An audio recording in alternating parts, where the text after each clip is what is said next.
I've never felt more classier in my life than drinking apple cider from a freaking wine glass.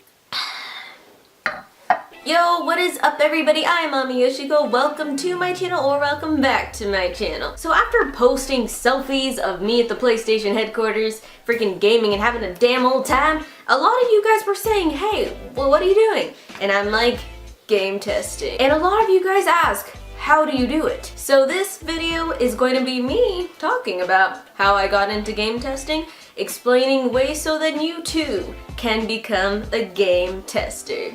Let's get started. Point one, you do not need to be a pro gamer at anything to become a game tester. You don't have to be in esports, you don't have to be on any comp teams. No. For some reason, a lot of people think you need to be like a pro gamer to be a freaking game tester.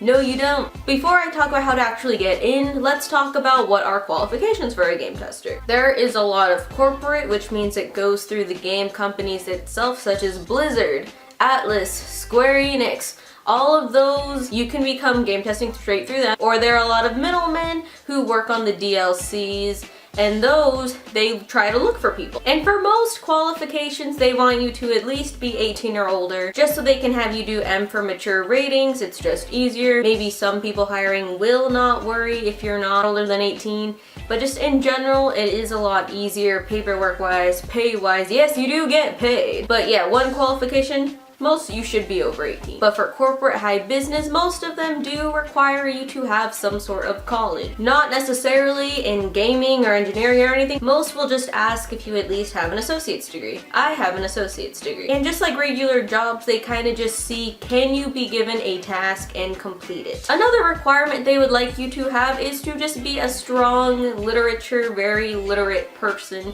You got to be able to explain details and be able to explain precisely and detailed if there are bugs or other things you see in the game. Luckily, English was my strongest subject, but don't worry about it for the most part. But they just want someone who can explain in words what they're seeing as they go through a game. And of course, another requirement is for you to at least have basic knowledge or a little more higher basic knowledge of the game systems and the games. For how many hours a week do I play? What do I use? Do I use community? Do I use the streaming?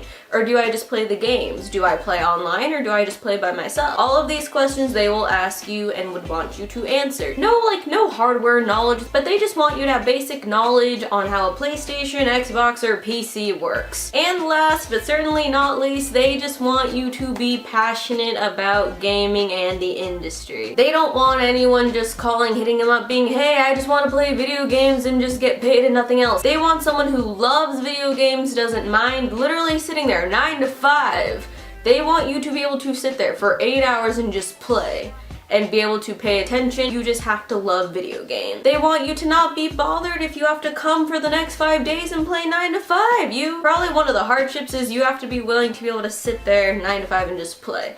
I know at first it does sound hecka fun. Like when I did it, I was like, holy shit, 5 straight days, 8 hours a day of just playing games, but it does take a toll on you. So you just have to make sure you love it and you have the stamina for it. Let's talk about how all of y'all can get started in game testing. And I just don't work with one company, I have worked with several companies, but the number one way, even if you don't have an associate's or any experience, the best way is Craigslist. And I know that may seem like really sketchy, like, ugh, really, Craigslist? Okay, one, don't use any websites that make you pay and all that, no. But through Craigslist, I've gotten experience to test out Crunchyroll, an app for Crunchyroll. I was invited to go down there and test out an app, and that was through Craigslist. You have to think about it this way. A lot of the times, companies don't want to hire someone as a position. Like the corporate games who want a part-time game tester where they come for weeks. Some companies just want you to test out something really quick, just get some different opinions and then move on with their job. So that's why Craigslist is the perfect place. The easiest for these companies to just find quick people to just test. But using Craigslist, I was able to get an opportunity for Crunchyroll to test an app. I was able to go to the Play TV headquarters and was able to test their new app, which is a streaming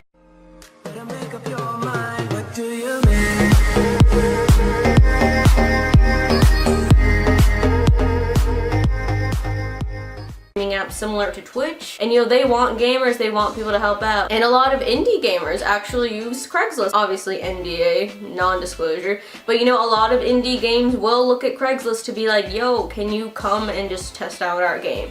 Give us opinions, let us know if you see any bugs. Because you know, they're all dealing with the game enough as it is. They would rather hire someone, even sometimes not even for money. Sometimes companies will just be like, I will give you a $75 gift card for Amazon. Come and test my game. I've also been able to go work at VGM Gaming, which is also where I got information to do the PlayStation headquarters playtest.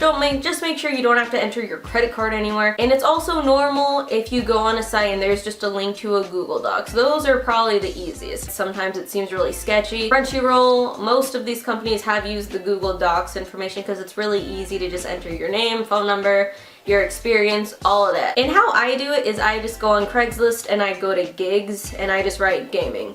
Next search, video gaming. Next search, beta testing. Next search, game testing. And you will be surprised how many there is actually out there. But also if there's like 50 of the same posts, those obviously are probably a scam, but that's why you have to make sure to pay attention. I usually pay very close attention, and if you can tell it's a real person typing this, being we need you and we're gonna pay you very minimal, it's probably very true. Another way to get into game testing, which kind of seems obvious, is to just be a video gaming YouTuber or blogger. When I was at PlayStation HQ, even working at gaming events that I've done, even when I've been promo modeling with, a lot of them actually get very interested when they find out that I stream and I do YouTube. They don't even care that you don't have millions of views. They just care that you do this and you do it to the public, so you have a probably general idea of what you're doing when you're playing games. Or like a blogger who, you know, reviews games, they were very interested in that. Even at PlayStation HQ, they were even asking, oh, you do YouTube, do you like vlog and review games? And I was saying how I'm getting started, and you know, they were interested in that. So obviously they call you back. They trust that. They want to see that, okay, this person will know what they're looking for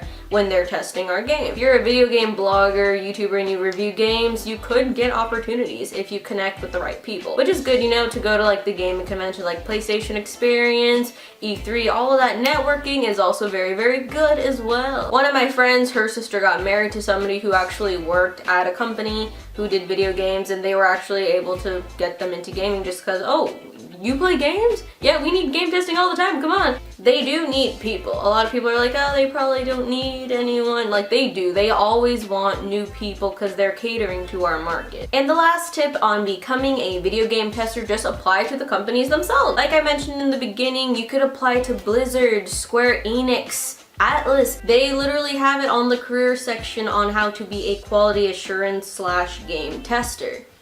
But as stated, these are the ones that they want you to have at least some college experience. But for these, a lot of them do want you to have some software experience about the consoles, Xbox, PC, PlayStation, and they do want you to be 18 or older because a lot of these is a actual part-time job position. A lot of these that I do are kind of just like when they need someone for a game, they'll call me. They do want you to have strong reading, writing, and spelling skills. From my experience, you know, they want you to type out something that's maybe really tedious. Getting to a point and they ask you what is tedious about this. They ask you every mission, every side quest. Do you like this side quest? If yes, why? If you don't, why?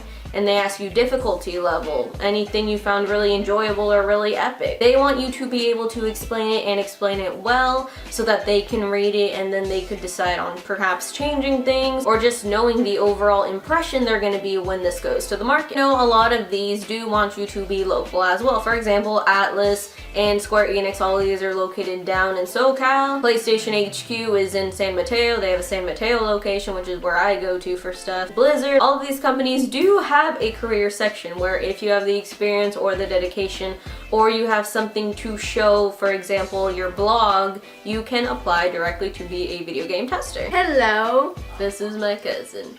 Say hi, baby. Hello. And that is it for my video on how to become a game tester. If you have any questions, comments, concerns, any other details you want to know about becoming a game tester, definitely leave it down in the comments below and I will answer them as soon as I can. And before that, we got some showstoppers to announce. first showstopper is Roberto Calderon Seller 9. Sorry if I pronounced your name funky. I'm not very illiterate, which is why I haven't applied to the big dog companies. But thank you so much for all of your love and support. It means the world to me. Thank you so much, dude. Mwah! Next showstopper is Dans_Banans. You are adorable, darling. Thank you so much for all of your love. Thank you so much, girl. You are awesome. Mwah! And last showstopper is Dominica Chan 999. I'm sorry if I butchered it. I don't know how to read, okay? But I do appreciate your Komaida Nagito freaking profile. He is my freaking daddy. He is my bae, he is my love. Thank you so much for all of your love and support. It means the world to me. Mwah! And thank you guys so much for watching this video. Make sure to subscribe and make sure to hit that bell because a lot of y'all say you don't get the notifications when I upload a video. So make sure to press that bell and you will be notified. Thank you guys so much for watching. Make sure to comment, like, and subscribe. Thank you so much for joining my weeb family. I love you guys very much and I will see you next time. Bye! Ooh, yay! Come here, let's do it together. Ready? We're gonna go like that. Okay, ready? Go! No, here! We're going to Target now. Bye!